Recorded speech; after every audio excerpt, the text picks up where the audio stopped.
No dia 3 de outubro de 1804, na cidade francesa chamada Lyon, nasceu Hippolyte Léon Denisard Rivail, mais tarde conhecido mundialmente com o nome de Allan Kardec.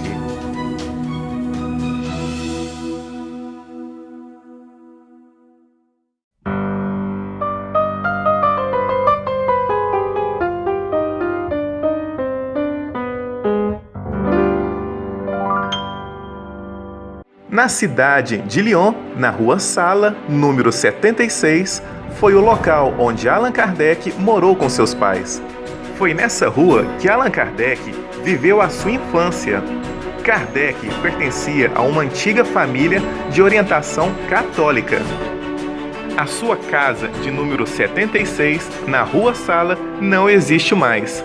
Talvez foi demolida para dar espaço a uma larga avenida que corta a Rua Sala.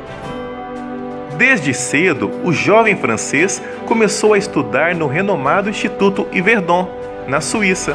O Instituto Yverdon foi idealizado e dirigido por Pestalozzi, um dos pedagogos mais influentes do mundo até hoje.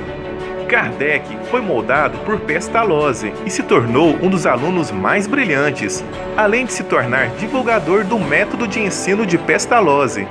Pouco depois de estudar em Yverdon, veio morar em Paris. Atualmente, o Instituto se transformou em um museu. Essa é a parte interna do Instituto.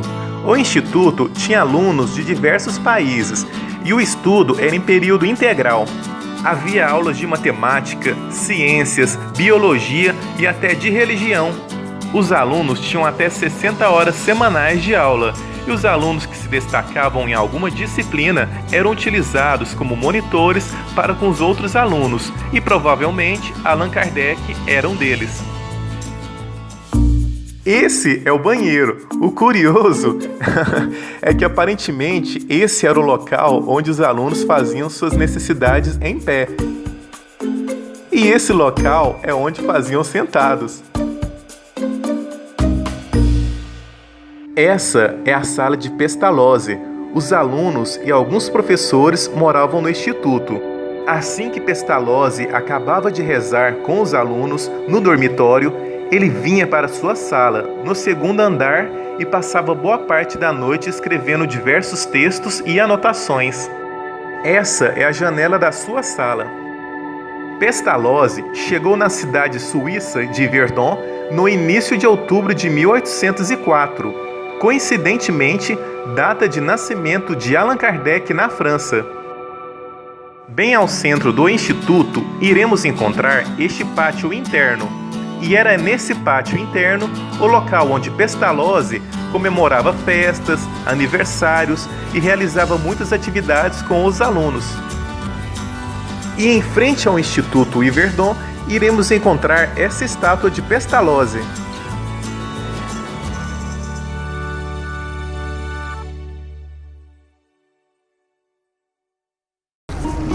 Meu nome é Fernando.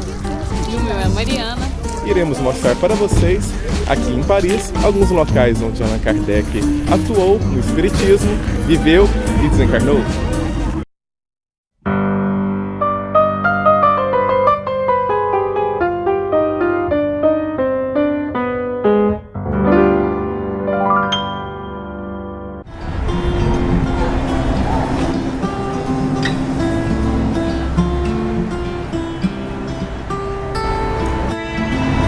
Estamos na Rua de la Harpe, onde Kardec morou aos seus 18 anos, após concluir os seus estudos em Yverdon, na Suíça.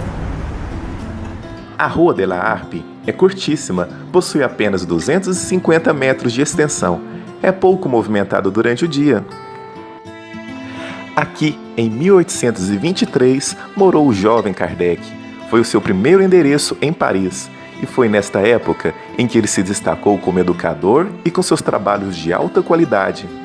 Chegou a publicar, com apenas 19 anos de idade, um livro pedagógico chamado Curso Prático e Teórico de Aritmética, de acordo com o método de Pestalozzi, com modificações. Ele também se destacou no magistério e traduziu livros alemães e ingleses. Na Rua de la Harpe, o número 117 de sua residência não existe. As numerações nem sequer chegam ao número 100, pois este local sofreu muitas modificações durante o Segundo Império e a Grande Reforma de Paris. A rua, na época de Kardec, era bem mais extensa e era uma das ruas mais importantes da margem esquerda do rio Sena. Kardec pode ter morado em uma dessas residências. Essa rua possui uma misteriosa especulação. De acordo com supostos registros de polícia, aqui, em 1800, houve uma série de assassinatos, onde um barbeiro cortava a garganta de seus clientes com sua navalha, sacava-lhe os bens e usava os corpos para fazer tortas. Esse incidente foi explorado muitas vezes na literatura, no teatro e no cinema, e inspirou o filme Sweeney Todd, o barbeiro demoníaco da Rua Fleet, do diretor Tim Burton, onde o ator John Depp faz o papel do barbeiro. Essas são algumas fotos antigas da Rua de la Harpe, em 1865.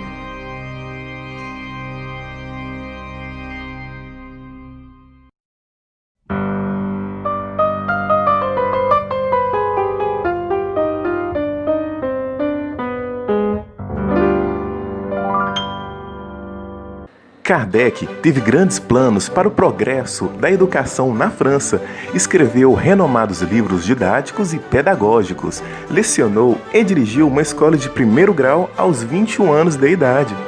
Em 1826, aos 22 anos, com a ajuda financeira de um tio materno, criou em uma área nobre de Paris, na Rua de Sèvres, número 35, o Instituto Técnico Rivail. Os princípios fundamentais do Instituto basearam-se na obra do mestre Pestalozzi, que morreria um ano depois, em 1827. Kardec chegou a lecionar aqui, durante 5 anos, cursos gratuitos de Química, Física, Astronomia e Anatomia comparada a alunos pobres da vizinhança. O Instituto não existe mais e nem possui o visual da época. Ele se transformou neste prédio e a rua é bastante movimentada. Veja que em frente do prédio há muitas árvores, pois há um parque simples, pequeno e agradável. Essas são algumas fotos do parque. Veja ao fundo o prédio onde foi o Instituto. E essa é uma foto aérea do parque.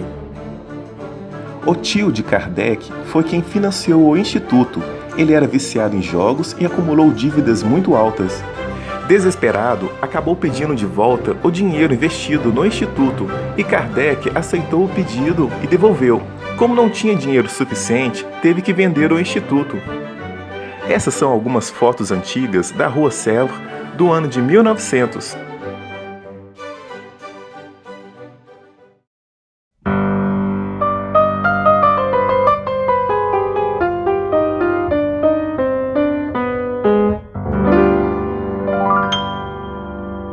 Estamos aqui na Rua Vaugirard, número 65.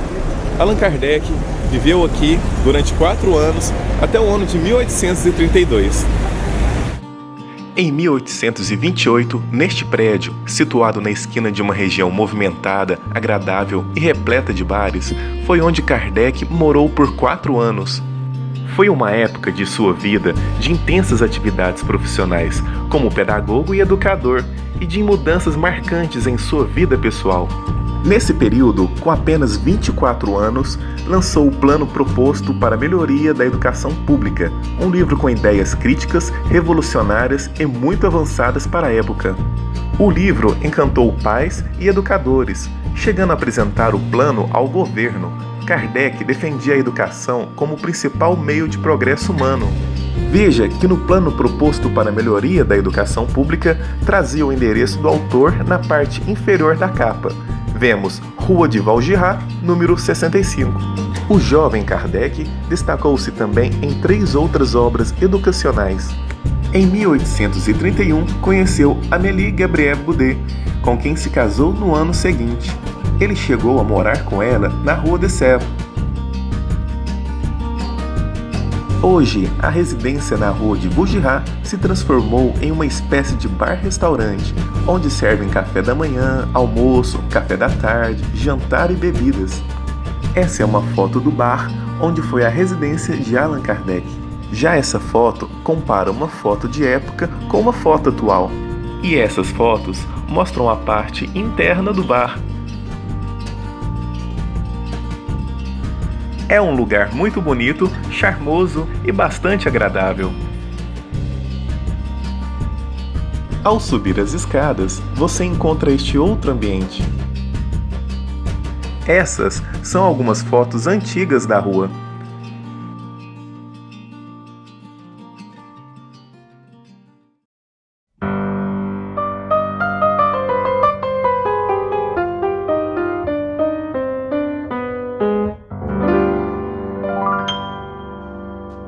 Em 1853, a Europa estava dominada por uma grande novidade chamada mesas girantes. Pessoas de várias classes sociais sentavam-se diante de uma mesa qualquer, se concentravam e faziam as mesas levitarem e girarem. Um ano depois, Kardec, já com seus 50 anos de idade, ouviu falar dessas tais mesas girantes através de um amigo chamado Fortier. Kardec tinha um olhar científico, era cético com relação a espíritos, fenômenos sobrenaturais, reencarnação, e por isso não deu atenção a este assunto. Algum tempo depois, Kardec foi convidado para assistir a uma das sessões com mesas girantes na residência da senhora Pleine-Maison. A residência dela se situava nessa rua chamada de la Grange Batelière, número 18. E foi aqui, na residência dela, que Kardec presenciou as mesas girando no ar, respondendo perguntas através de pancadas e ensaios de escrita mediúnica onde se utilizava um lápis fixado em uma cesta. Naquela noite, Kardec saiu deste prédio impressionado e com seu ceticismo totalmente abalado. A rua de la Grange Batelière é agitada e curta, possui menos de 200 metros. Essa movimentação de pessoas na porta são os pais buscando seus filhos, pois ao lado se transformou em uma escola infantil. Essa é uma foto da rua do ano de 1919.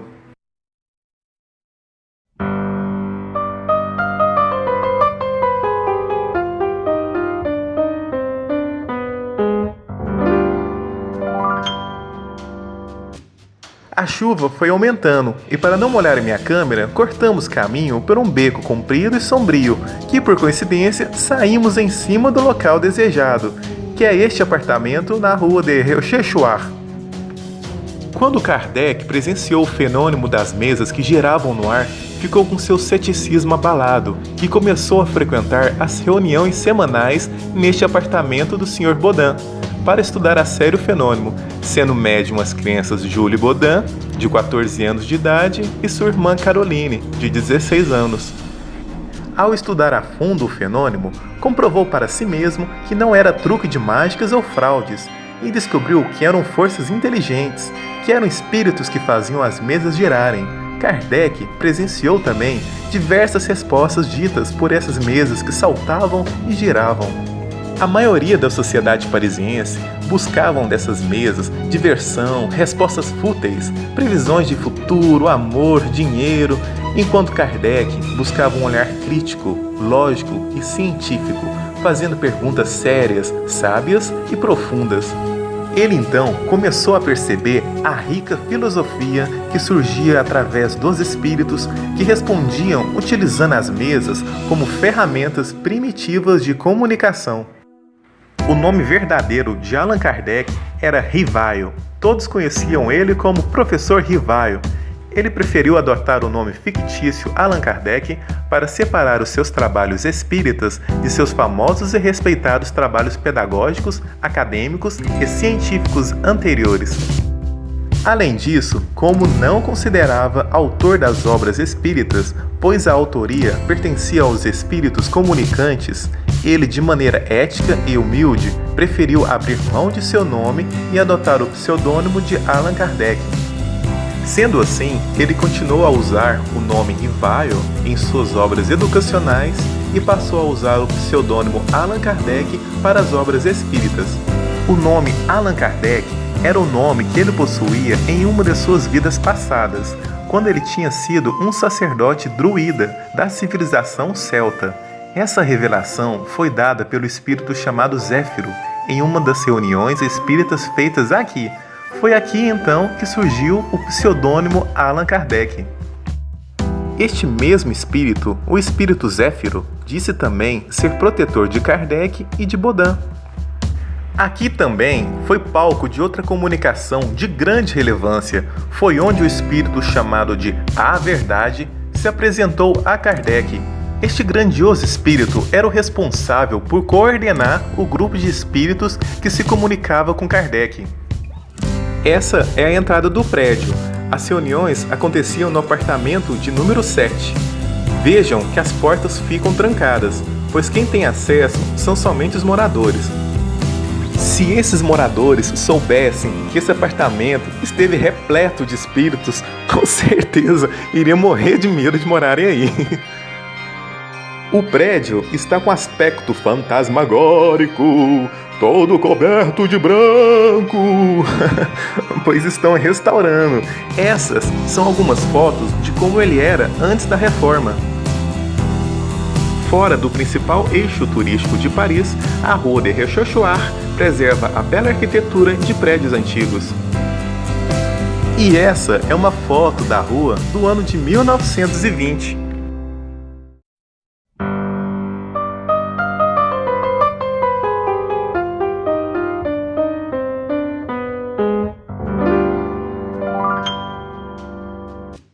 Rua des Martyrs, número 8. Kardec e sua esposa Amélie moravam aqui no segundo andar ao fundo. Nessa época, Kardec se recolhia aqui para pesquisar sobre o espiritismo.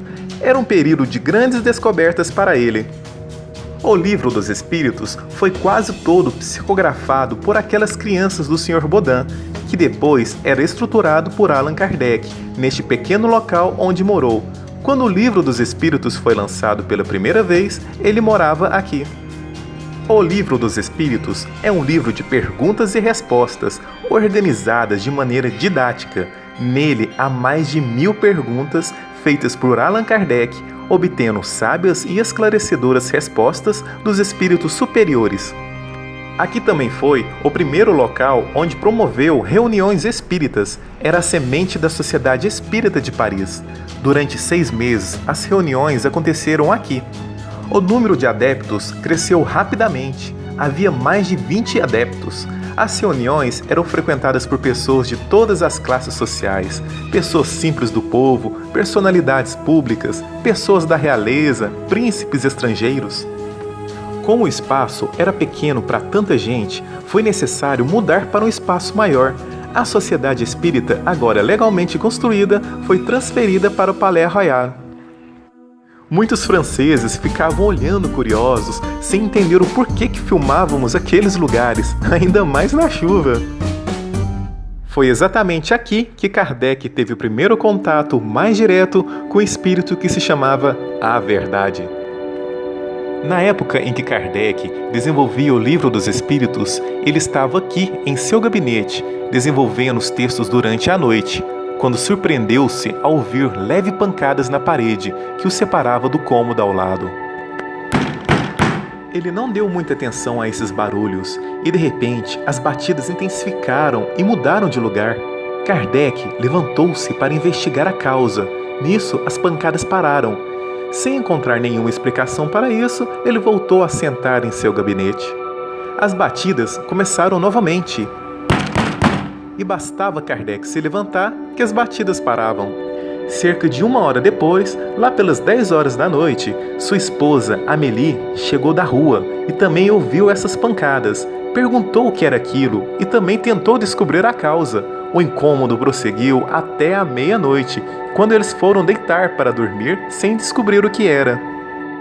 No dia seguinte, houve sessão no apartamento da Rua Rochechouart, e Kardec então narrou o fato durante a sessão e perguntou aos espíritos presentes o que eram aquelas batidas. Então, os espíritos responderam que as batidas eram causadas por um espírito que lhe era familiar e que gostaria de se comunicar com ele, e que esse espírito familiar se chamava A Verdade. O grandioso espírito de A Verdade não quis revelar seu verdadeiro nome.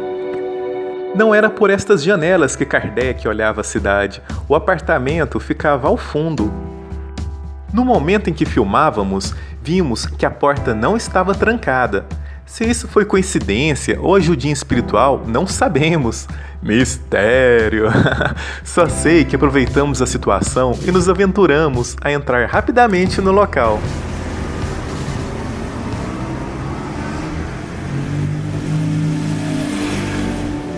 Kardec, ao entrar aqui, não subia por essas escadas. Ele virava à direita, chegava nesse pátio ao fundo, entrava por esta porta e subia até o segundo andar, que era o andar onde morava. O espírito de A Verdade se comunicou com Kardec diversas vezes, deixando belas mensagens, e foi o espírito de A Verdade o responsável por coordenar o grupo de espíritos que se comunicavam com Allan Kardec. Então foi aqui, neste local, onde o espírito A Verdade comunicou-se com Kardec, através de pancadas naquela noite. Essas são fotos antigas mostrando como essa rua era no século XIX, algumas décadas após a morte de Allan Kardec. Já essas fotos mostram fotos antigas sendo comparadas com as atuais.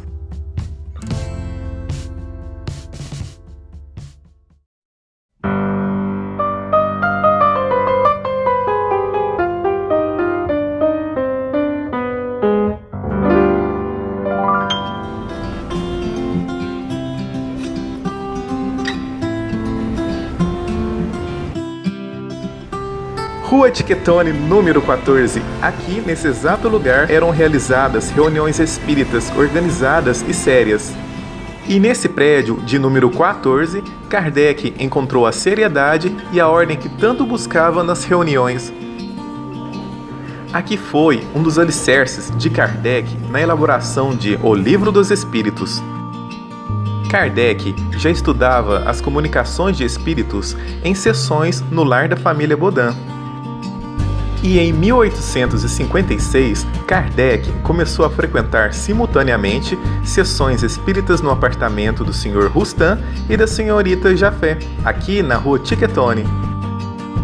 Quando O Livro dos Espíritos estava quase concluído, a Senhorita Jafé auxiliou Kardec nas revisões de textos para detectar erros. As revisões eram feitas depois de algumas sessões e eram privadas. Como vocês podem ver, o térreo do prédio se transformou em um ponto comercial, com algumas lojas de roupas. Por esta porta entraram inúmeras vezes Kardec e seus colaboradores para mais uma organizada e séria reunião espírita.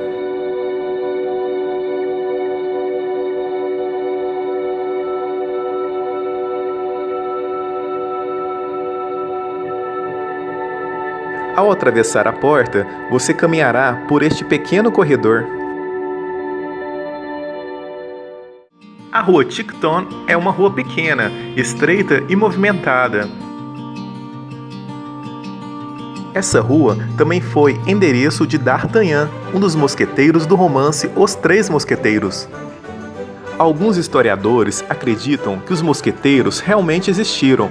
Alguns dizem que ele morou no número 16, onde há essa porta verde, por cima dessa loja de roupas.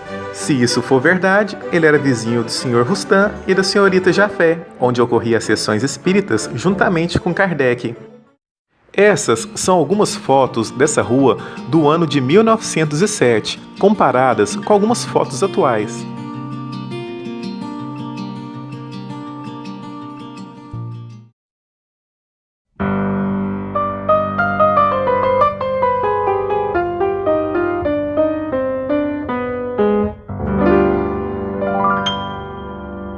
Próximo do maior museu do mundo, que é o Museu do Louvre, encontramos este palácio, que é o Palais Royal. O Palais Royal é um dos mais importantes edifícios históricos de Paris. No passado, foi residência real. E hoje, o palácio abriga o Conselho de Estado, o Conselho Constitucional e o Ministério da Cultura. No centro do palácio há um belo e grandioso jardim de quase 21 metros quadrados. Em frente ao jardim, vamos encontrar a Galeria de Orleans, onde no estabelecimento de número 13 houve um marco importante no espiritismo. Foi aqui, no Palais Royal, onde Allan Kardec apresentou o Livro dos Espíritos aqui na Galeria de Orleans. A Galeria de Orleans, do Palais Royal, era toda coberta com uma bela e charmosa cobertura translúcida, provavelmente de vidro, como vocês podem ver nessas imagens antigas. Essas são imagens da cobertura vistas por dentro da Galeria de Orleans. Nessa mesma galeria havia diversos estabelecimentos comerciais. E no estabelecimento de número 13 havia uma livraria chamada Danty, e foi nessa livraria onde o Livro dos Espíritos foi lançado pela primeira vez num sábado de primavera, no dia 18 de abril de 1857. Veja que na capa da primeira edição do Livro dos Espíritos, na parte inferior, aparece o nome da livraria e o endereço. Lemos Livraria Danty, Palais Royal, Galeria de Orleans, número 13. No dia do lançamento do Livro dos Espíritos, Kardec ficou muito feliz ao saber que foram vendidos 50 exemplares pela manhã. Ele recebeu as jovens médiuns, seus pais e todos aqueles que participaram do Livro dos Espíritos. Segundo o médium Chico Xavier, Allan Kardec chegou a distribuir alguns exemplares do Livro dos Espíritos pelas ruas em volta do Palais Royal. Ele entregava pessoalmente àqueles que passavam em sua frente. A Galeria de Orleans foi desfeita em 1935. Hoje ela se encontra ao ar livre, pois retiraram a sua cobertura. Sobraram apenas as suas colunas laterais. Os estabelecimentos comerciais ficavam no vão de cada coluna dessas. A livraria Danty ficava localizada em uma delas. Podemos notar que existem atualmente essas duas fontes de água com esferas metálicas, localizada uma no início e a outra no final da galeria.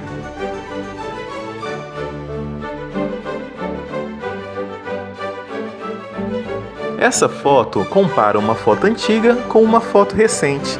Reparem a ausência da cobertura e dos estabelecimentos comerciais. Sobraram apenas as colunas laterais. Após a publicação do Livro dos Espíritos, Kardec começou a realizar, às terças-feiras, em seu apartamento na rua des Martyrs, reuniões de estudos espíritas. As reuniões eram frequentadas por pessoas de todas as classes sociais, das mais simples a membros da realeza. Era frequentada também por pessoas famosas da sociedade, nascendo assim a Sociedade Espírita de Paris. Como o espaço não suportava mais de 20 pessoas, a Sociedade Espírita teve que ser transferida de local, e o local escolhido foi uma outra galeria do Palais Royal, chamado Galeria de Valois. O endereço fica no lado externo do palácio. Basta sair do palácio, caminhar pela estreita rua de Valois e encontrar o número 35.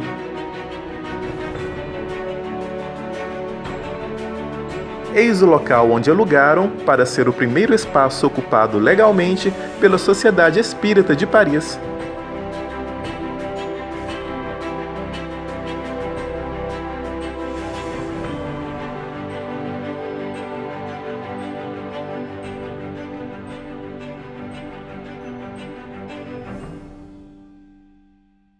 O Palais Royal era considerado um grande marco histórico da Europa, pois era um grande centro cultural e comercial. Foi por isso que Allan Kardec escolheu aqui para lançar o Livro dos Espíritos e fundar o primeiro centro espírita do mundo, que era a Sociedade Espírita de Paris. Por isso, podemos dizer que o Palais Royal foi um grande marco para os espíritas e um berço do espiritismo. A Sociedade Espírita esteve na Galeria de Valois durante um ano. Em 1859, eles mudaram para um outro local do Palais Royal, novamente para uma outra galeria. E essa galeria se chamava Montpensier.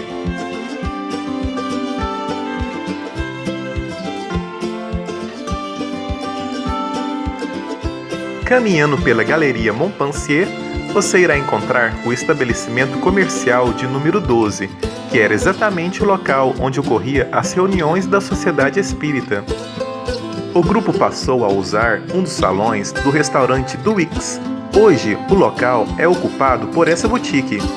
Aqui dentro ocorria as reuniões, discussões, orações, o aprendizado, a voz e pensamentos de Allan Kardec. Essa é uma pintura antiga da galeria. E essa é uma foto recente. Já essa foto compara a antiga com a atual.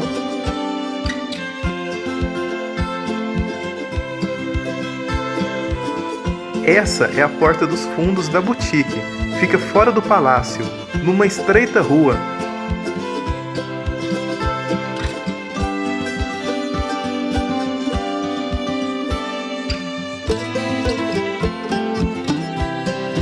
Neste endereço, a Sociedade Espírita esteve também por 1 ano e passou então para a Rua Sainte-Anne.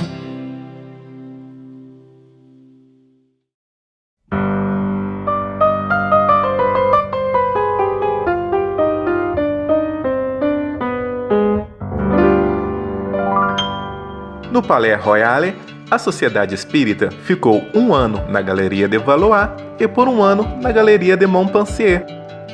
E em 1860, a Sociedade Espírita transferiu-se para a Rua Sainte-Anne.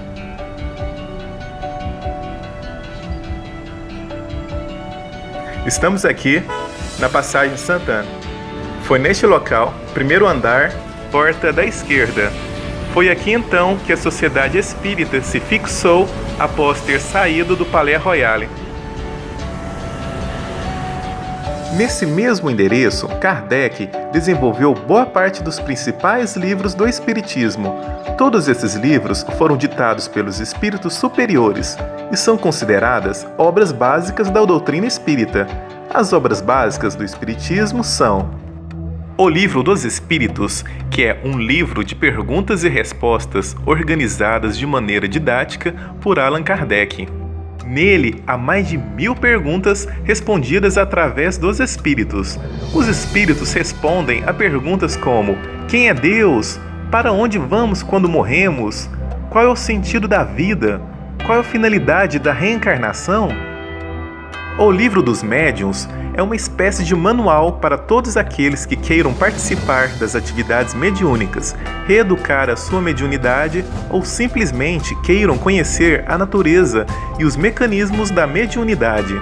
O Evangelho segundo o Espiritismo é um livro onde os espíritos superiores esclarecem e fazem reflexões sobre várias passagens do Evangelho, trazendo aos homens uma nova visão sobre os princípios da moral cristã e sobre os ensinamentos de Cristo.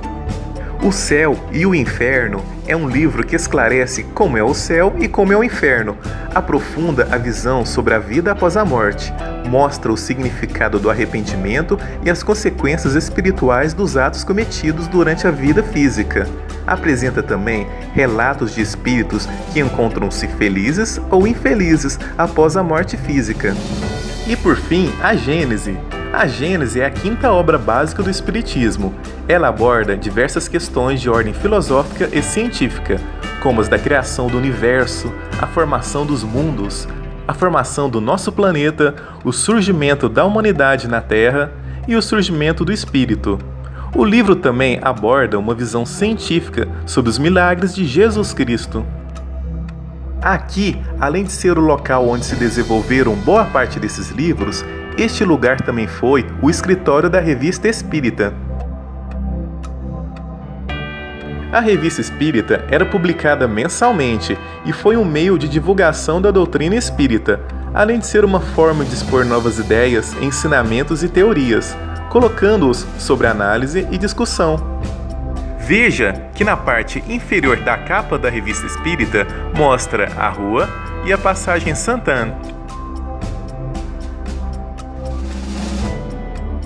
Kardec residia na vila de Seguir, local onde era bem mais confortável. mas as obrigações que ele tinha frente ao movimento espírita forçou ele a ficar na Rua Santana, local onde ele focava nos trabalhos juntamente com sua esposa e por onde trabalhava de dia, de noite e não raro durante as madrugadas. A Rua Santana é super agitada e uma coisa que nos chamou bastante atenção é que há inúmeros restaurantes japoneses.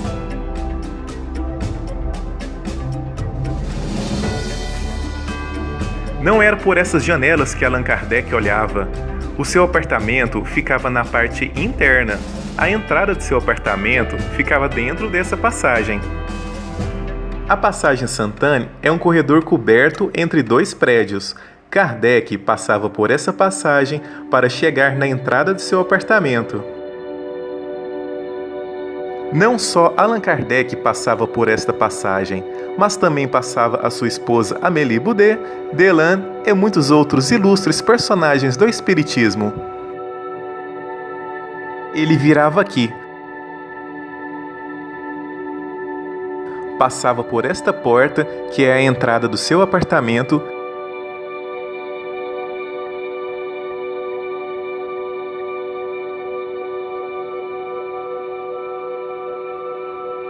e subia pelas escadas.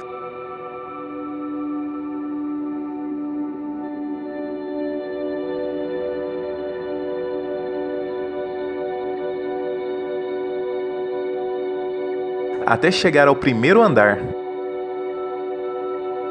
Este é o local onde morou.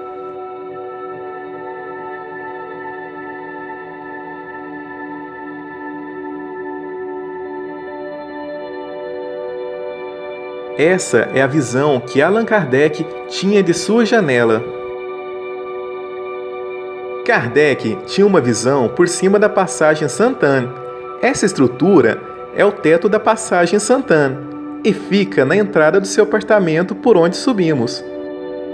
Essa é a visão que temos por baixo do teto da passagem Santana, que observamos pela janela de Allan Kardec.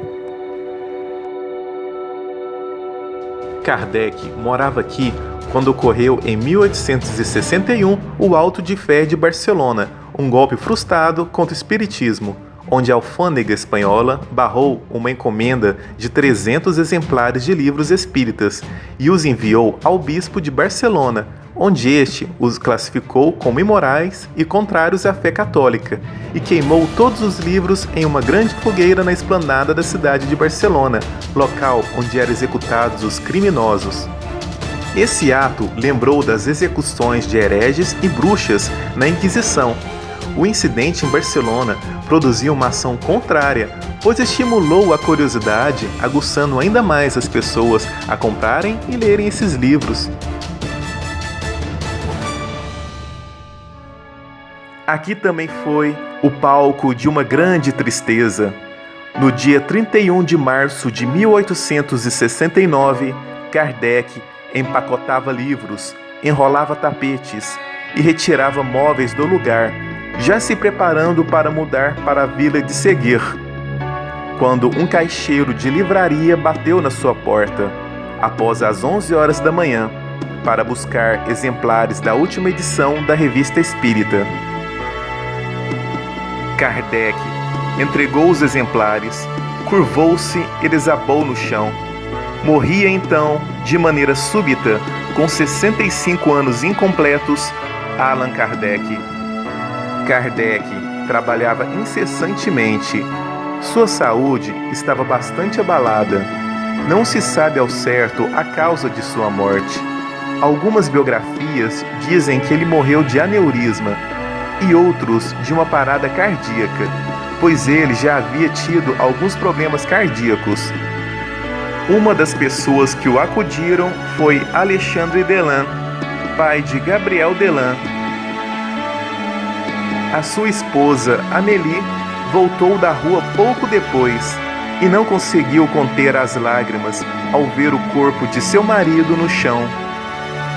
Os projetos de vida nova, os planos de descanso e de viagem a dois, tudo interrompido.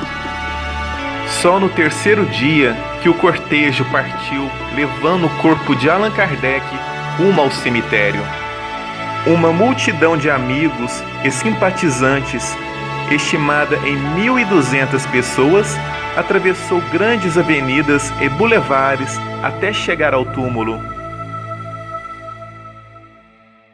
Veja que ao entrarmos na passagem Sainte-Anne e se seguirmos reto até o final, chegaremos em uma galeria, que é um outro corredor cheia de lojas.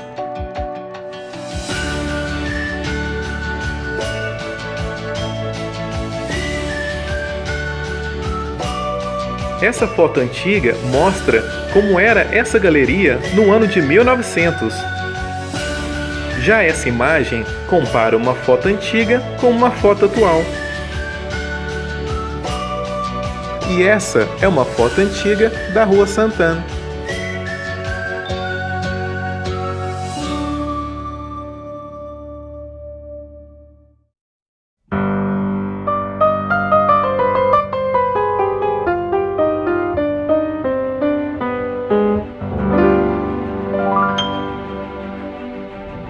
Essa é a Avenida Seguir.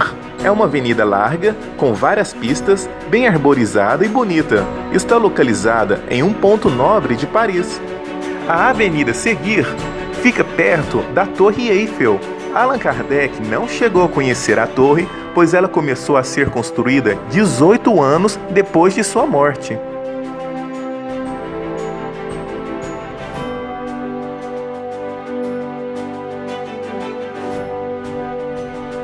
Na Avenida Seguir, iremos encontrar este pequeno beco chamado Vila de Seguir. Na entrada deste beco, há este prédio, que na época era um lote que Allan Kardec havia comprado. Ele tinha planos para construir 6 pequenas casas no terreno, para abrigar a redação da Revista Espírita, biblioteca e museu espírita. Ele também pretendia morar aqui definitivamente, assim que saísse da Rua Sainte-Anne, mas desencarnou antes de se mudar para cá. Neste mesmo local, Allan Kardec tinha planos para construir um asilo para defensores indigentes do espiritismo durante a velhice. Podemos dizer, então, que este local corresponde a uma parte triste da vida de Kardec, com sonhos e planos abortados repentinamente devido à sua morte.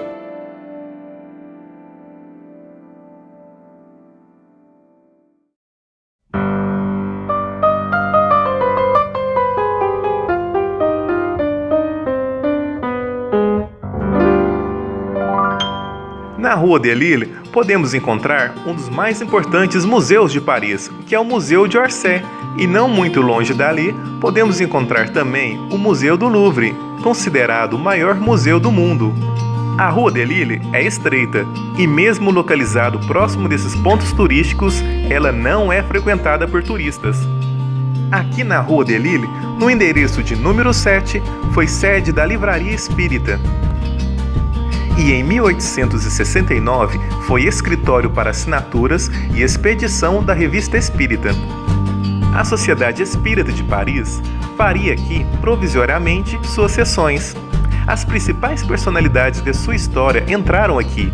Esse foi o ano em que Kardec desencarnou com seus 64 anos de idade. Atualmente, o local se transformou em uma livraria comum.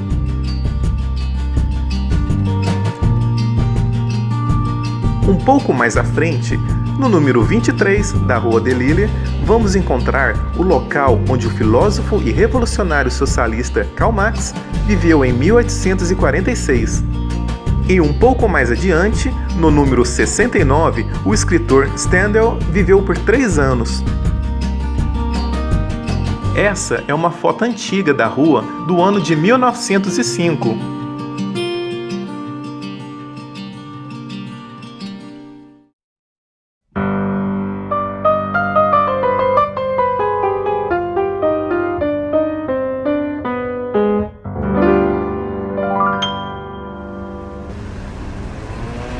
Estamos aqui no cemitério Père Lachaise e iremos mostrar para você aonde está o túmulo de Allan Kardec. Este cemitério é considerado o maior de Paris e o mais visitado do mundo, recebendo mais de 2 milhões de pessoas por ano.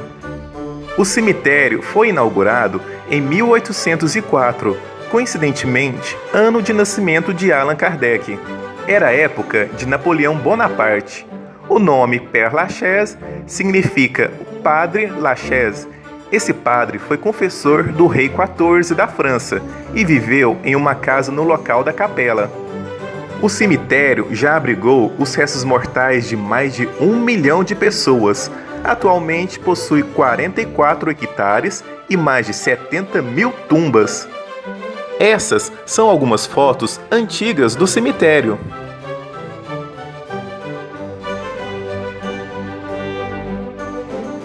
O cemitério atrai turistas do mundo todo devido à sua rica arquitetura e principalmente por abrigar os restos mortais de grandes personalidades de renome mundial.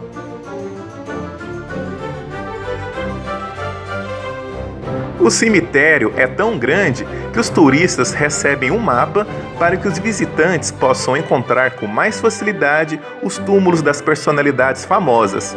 Allan Kardec aparece no mapa e veja que seu túmulo se situa na parte central do cemitério. Este é o túmulo de Félix Faure. Ele foi presidente da França de 1895 até sua morte em 1899, quando morreu de repente de apoplexia em seu palácio. Este é o túmulo de Chopin, um dos maiores compositores e pianistas da história.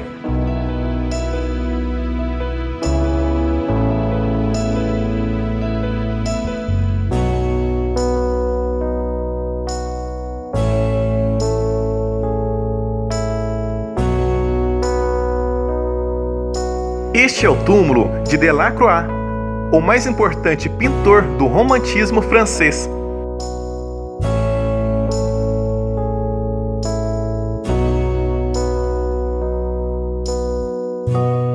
Já este é o túmulo de Théodore Géricault. Foi um pintor francês influente e um dos pioneiros do movimento romântico. Chegou até a trabalhar junto com Delacroix. Após uma tentativa de suicídio, o pintor voltou a Paris, onde poucos meses depois, vítima de um acidente, acabou morrendo cedo, aos 32 anos. Este é o túmulo de Viva Denon. Foi um artista francês, escritor, diplomata, autor e arqueólogo. Ele foi nomeado primeiro diretor do Museu do Louvre por Napoleão, após a campanha egípcia de 1798 a 1801. Aqui é o túmulo do Jim Morrison, líder da banda The Doors e um dos maiores cantores de rock da história.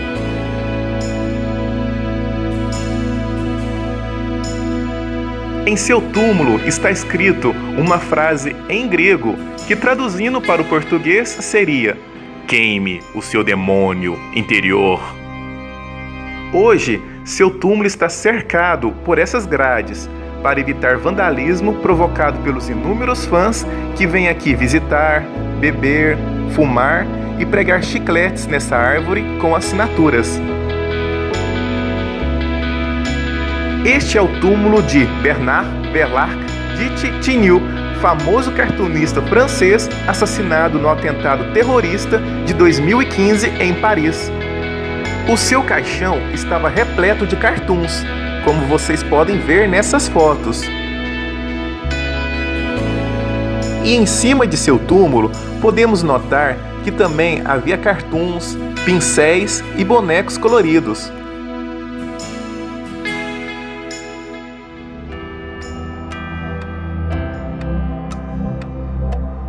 Este é o túmulo de Rufina Noguerat.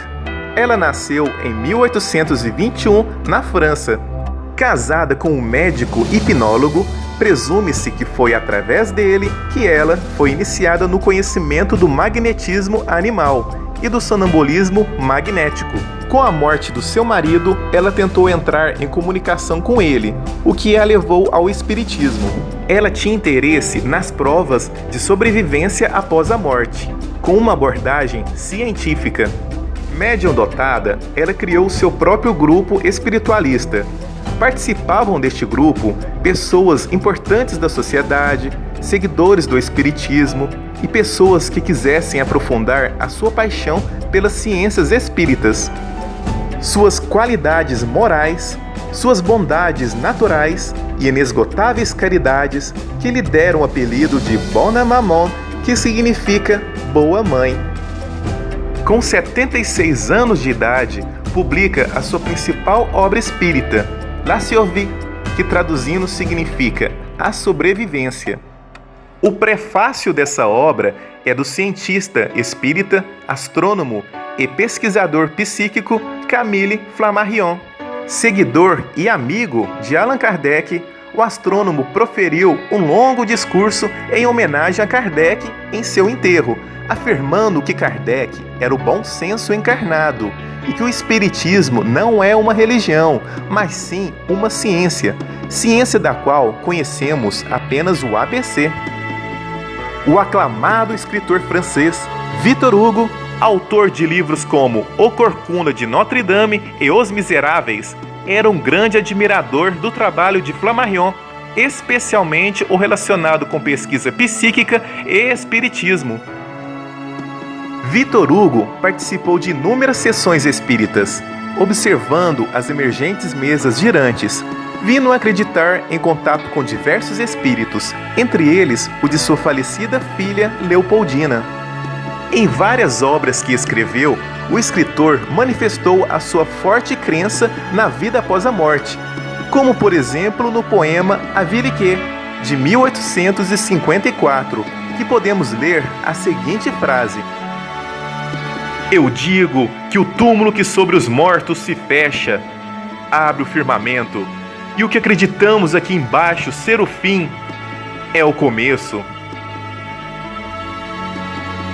Rufina Noguerat morreu em 1908, com 87 anos de idade. Em seu túmulo está escrito: Boa Mãe, Rufina Noguerat, apóstolo do Espiritismo e da Paz Universal, 1821 a 1908.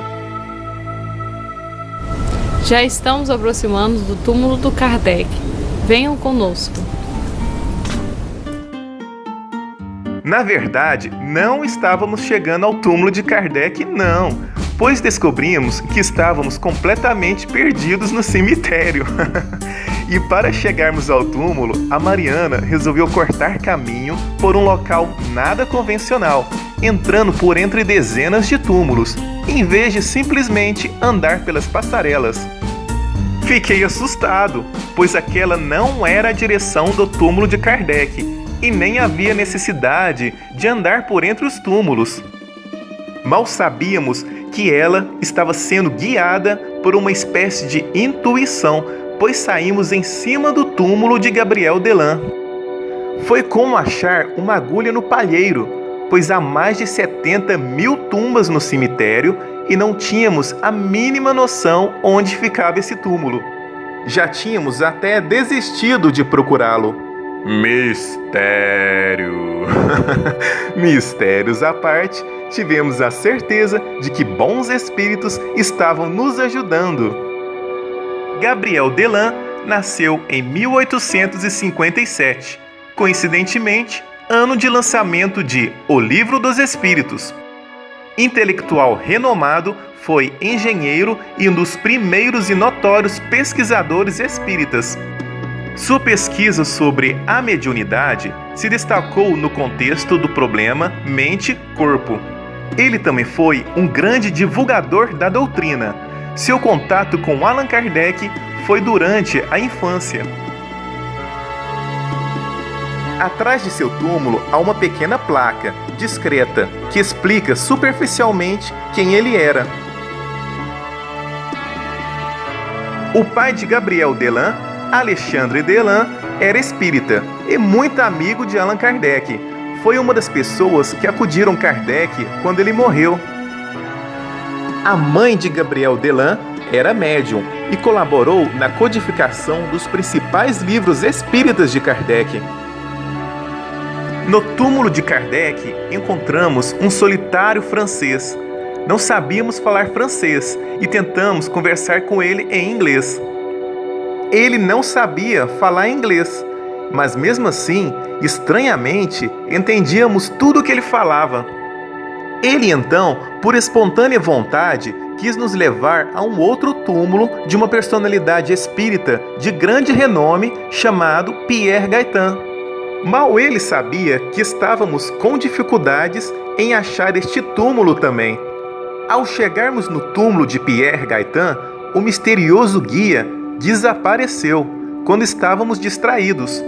Mistério! Sendo ele um espírito ou não, essa foi mais uma prova que estávamos sendo ajudados pela sorte ou pela espiritualidade. Enfim, este é o túmulo de Pierre Gaitan Lemarie. Pierre Gaitan Lemarie foi um grande divulgador do espiritismo. Ele deu continuidade à obra de Kardec. Com a morte de Kardec, passou a exercer as funções de redator-chefe e diretor da Revista Espírita e gerente da Livraria Espírita. Ele também esteve envolvido em um escandaloso e polêmico caso de fotografias de materializações de espíritos. Em sua lápide está escrito: seguidor de Allan Kardec e continuador de sua obra.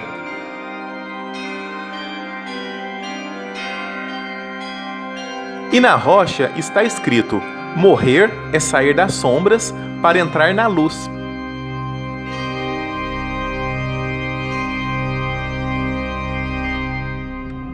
Antes de Allan Kardec desencarnar, sua saúde já estava abalada, mas não apenas por excesso de trabalho.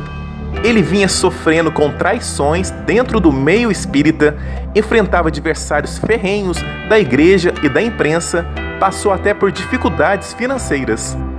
Kardec sofreu uma morte súbita aos 64 anos de idade, no dia 31 de março de 1869. Foi enterrado no dia 2 de abril. Coincidência ou não, 2 de abril é a data de nascimento do médium brasileiro Chico Xavier, eleito em uma votação popular como sendo o maior brasileiro de todos os tempos, tendo psicografado mais de 500 livros e dedicado todo o tempo de sua vida a causas filantrópicas. Finalmente, este é o túmulo de Allan Kardec. O túmulo de Kardec está sempre florido, com perfumadas flores frescas, e atrai curiosos o tempo todo, até visitantes que nunca ouviram falar dele. Notamos que os túmulos das personalidades espíritas são sempre os mais floridos. Veja que a construção de seu túmulo foi inspirado em monumentos druídicos.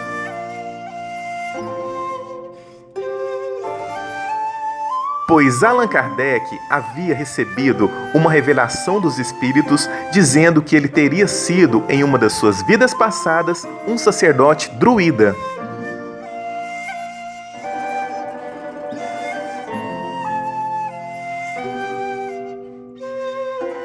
Essa foto compara a arquitetura druida com o túmulo de Allan Kardec.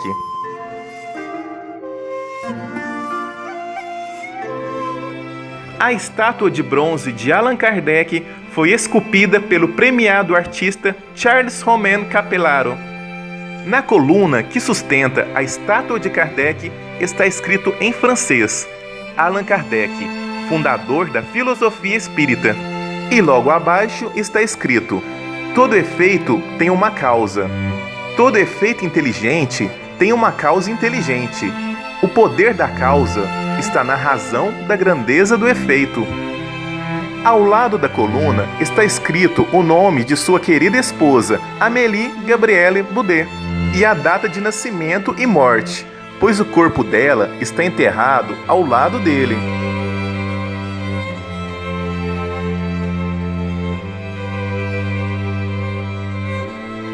Amélie Gabrielle Boudet foi professora de letras, belas artes, poetisa e artista plástica, publicando inclusive vários livros. Foi também uma grande incentivadora e divulgadora do espiritismo. Allan Kardec chamava ela carinhosamente de Gabi.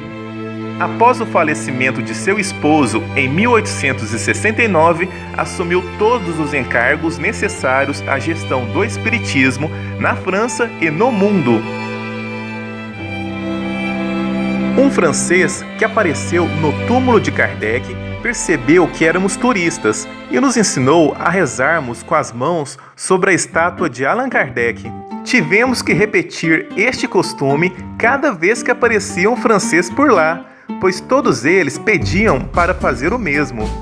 Não sabíamos falar em francês para explicar que já havíamos orado e tocado na estátua, e se não fizéssemos o que haviam pedido, eles achavam ruim. Já estávamos repetindo essa ação pela terceira vez, e quando chegou o quarto francês, saímos de lá rapidinho e voltamos quando não havia mais ninguém. Descobrimos que na parte de trás do túmulo de Allan Kardec há uma pequena placa discreta. Veja só. E na parte superior da placa explica superficialmente quem ele era. O curioso é que no final da placa há uma recomendação da União Espírita Francesa que pede que os visitantes respeitem o local, evitando atitudes místicas de idolatria e fanatismo, sem imposição de mãos na estátua de Kardec, sem pedidos deixados por escrito, sem ajoelhar-se, sem deixar velas ou objetos como se fosse um altar. Estar diante do túmulo de Allan Kardec foi uma experiência marcante para nós e sentimos uma emoção muito forte ao percorrermos todos os endereços onde Kardec esteve. E encerraremos esta jornada com uma notável frase que se encontra cravada no alto do túmulo de Kardec, na qual a tradução seria: nascer, morrer, renascer novamente e progredir sempre. Tal é a lei.